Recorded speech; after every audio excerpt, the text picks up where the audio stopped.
Assalamualaikum warahmatullahi wabarakatuh. Saya Intan Nurul Aulia akan melakukan praktikum IPA di SD, yaitu tentang gaya. Di sini merupakan suatu besaran yang memiliki besar dan arah atau besaran vektor yang menyebabkan suatu benda menjadi bergerak. Nah, yang pertama ada gaya listrik statis, di mana alat dan bahannya sisir plastik, rambut seseorang, kemudian kita akan sisir terlebih dahulu sampai panas, kemudian kita akan lihat reaksinya. Ternyata kertas itu akan tertarik oleh sisir. Nah, kesimpulannya gaya listrik statis dapat dihasilkan melalui proses gesekan antara dua benda seperti sisir dan rambut. Benda yang letak digosokkan dapat menarik potongan-potongan kertas kecil karena adanya muatan listrik statis yang dihasilkan. Nah, sifatnya gaya listrik statis ini dapat menarik benda-benda kecil yang memiliki muatan listrik yang berbeda. Selanjutnya kita akan beralih ke gaya magnet. Nah, ini alat dan bahan yang saya gunakan. Langsung saja kita akan praktekkan gaya magnetnya. Nah, di sini ada magnet yang saya gunakan. Kemudian juga ada alatnya, ada aluminium, ada seng, ada bola, kemudian ada jarum.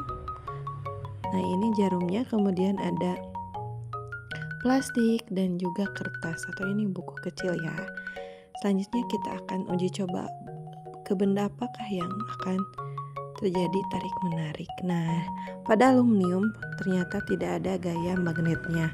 Kemudian pada seng, wah, ini ternyata ada gaya magnetnya. Ini menunjukkan bahwa seng merupakan itu magnetik, gaya magnetik. Kemudian pada bola tidak menunjukkan adanya gaya magnet. Kemudian pada jarum terlihat ada gaya magnet ya. Kemudian pada plastik tidak ada gaya magnet. Kemudian yang terakhir pada buku ternyata tidak ada gaya magnet. Jadi kesimpulannya hanya terdapat dua yang dapat menarik atau ada gaya magnetnya, yaitu terhadap seng dan logam atau ini jarum jahit.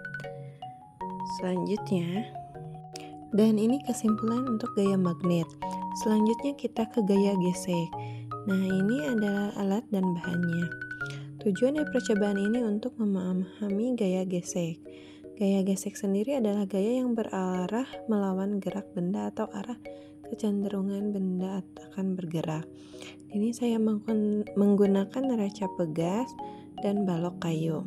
Kita akan melakukan percobaan yang pertama, di mana sebelum bergerak penunjukan neraca pegas yaitu 0 Newton. Kemudian saat akan bergerak, neraca pegas menjadi 0,3 Newton. Dan sesudah bergerak, neracanya menunjukkan 0,2 Newton. Berdasarkan hal tersebut dapat disimpulkan bahwa gaya gesek terdapat pada dua benda yang saling bersentuhan. Gaya gesek memiliki arah berlawanan dengan arah gerak benda. Gaya gesek makin besar jika permukaan benda yang bersentuhan kasar, dan gaya gesek berkurang jika permukaan benda yang bersentuhan licin. Selanjutnya yaitu ke gaya pegas. Nah, gaya pegas bertujuan untuk memahami gaya pegas itu sendiri. Adapun alat dan bahannya kita gunakan ada beban sebesar 20 gram, kemudian ada karet gelang, ada statif, dan juga ada penggaris. Baik, kita akan melakukan langsung percobaannya dengan massa beban 20 gram. Berapa kira-kira gaya pegas yang dihasilkan? Mulai panjang karetnya adalah 13 cm. Setelah ditarik, karetnya memanjang menjadi 15 cm. Tariklah beban ke bawah, kemudian lepaskan dan amati apa yang terjadi. Dan hasil pengamatannya yaitu karet gelang yang diberi beban lalu ditarik ke bawah beberapa kali akan bergerak kembali ke atas. Hal ini disebabkan oleh kelenturan dan daya dorong yang ada pada gelang yang menimbulkan gaya pegas. Nah, berdasarkan percobaan yang telah dilakukan dapat disimpulkan bahwa Gaya pegas adalah gaya yang dihasilkan oleh pegas saat pegas tersebut diregangkan atau ditekan. Gaya pegas berbanding lurus dengan perubahan panjang pegas. Pegas memiliki sifat elastis yang memungkinkan untuk meregang dan kembali ke bentuk semula saat gaya yang diberikan dihilangkan. Selanjutnya kita ke gaya berat. Nah, tujuannya itu untuk mengetahui adanya gaya berat pada benda, alat, dan bahannya. Yang saya gunakan adalah beban sebesar 50 gram, kemudian nanti ada 100 gram, 150 gram, dan 200 gram, dan 250 gram. Kemudian ada karet, ada statif, dan juga penggaris. Pertama kita ukur dulu panjang karet mula-mulanya. Nah, berapa hasilnya, yaitu 15 cm. Kita akan tarik, kemudian lepaskan, kemudian kita ukur lagi dan menunjukkan hasilnya berapa, yaitu 18 cm. Kemudian kita ulang dengan beban yang berbeda, yaitu 100 gram, kemudian nanti ada 150, 200 gram, 250 gram. Kemudian kita akan tarik dan menghitung panjang karetnya kembali. Nah, berdasarkan hasil pengamatannya dapat disimpulkan bahwa karet gelang atau massa beban sebesar 50 gram panjang karet gelang menjadi 18 cm. Kemudian ditambah lagi bebannya menjadi 100 gram, panjang karet gelang menjadi 21 cm. Nah, pada saat massa beban 150 gram, panjang beban karet bertambah menjadi 27,5 cm. Kemudian massa beban ditambah lagi menjadi 200 gram, panjang karet pun bertambah menjadi 31,5 cm, dan ditambah lagi bebannya menjadi 250 gram dan panjang karet pun bertambah menjadi 40 cm.